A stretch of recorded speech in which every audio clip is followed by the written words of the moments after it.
আসসালামু আলাইকুম। আজকে আমি সিরাজটেকের রেডিমিক্স মাটিটা দেখাবো। এটা হচ্ছে সিরাজটেকের জিও বেড। এটা তো রেডিমিক্স মাটি, এটা সবজির জন্য ছিল। দেখেন কি পরিমাণ উর্বর মাটি। এর যে এই কচুগুলো রয়েছে, গাছগুলো খুবই সুন্দর হয়েছে।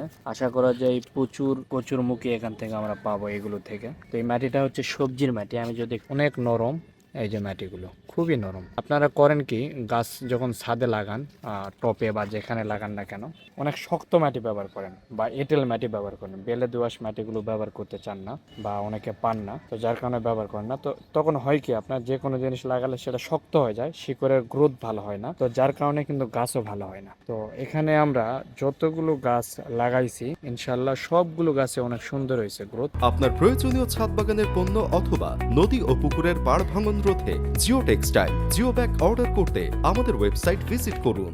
এটার কারণটা হচ্ছে যে আমাদের এই জায়গাতে যে মাটিটা ইউজ করা হয়, এটা একদম হচ্ছে সিরাজ থেকে রেডিমিক্স মাটি আমরা ইউজ করি। আমাদের প্রতিষ্ঠানেরটা আমরা ইউজ করে করে পরীক্ষা করতেছি। বাট আপনারা যদি মনে করেন যে এটা আপনি কিনবেন না, কেনার প্রয়োজন নেই। এটা আপনি নিজে বেলে দোআঁশ মাটির সাথে বিভিন্ন জৈব সার মিক্সার করে কিন্তু আপনি এইভাবে সুন্দর মাটি তৈরি করতে পারবেন। এই দেখেন এরকম গাছের ইয়েগুলো দেখেন কত স্বাস্থ্যবান হয়েছে।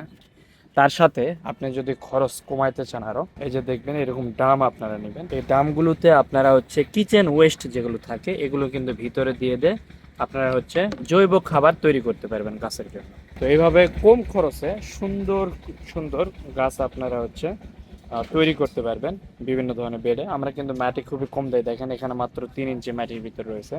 আর যেহেতু কচু এখানে ভিতরে মাটির নিচে এগুলো হয় কচুগুলো, তো এই জন্য এখানে একটা মাটি বেশি দিয়েছি। এটি হচ্ছে 10 ইঞ্চি, এর মাটি রয়েছে আমাদের হচ্ছে 5 ইঞ্চির মতো। তাছাড়া এটাও আমি 2-3 ইঞ্চি মাটি দিলে যথেষ্ট হইতো, কিন্তু শুধুমাত্র মাটির ভিতরে যে ফসলগুলো হয় এটার জন্য একটু মাটি বেশি হলে ভালো হয়, এই জন্য আমরা দিয়ে রাখছি মাটিগুলো।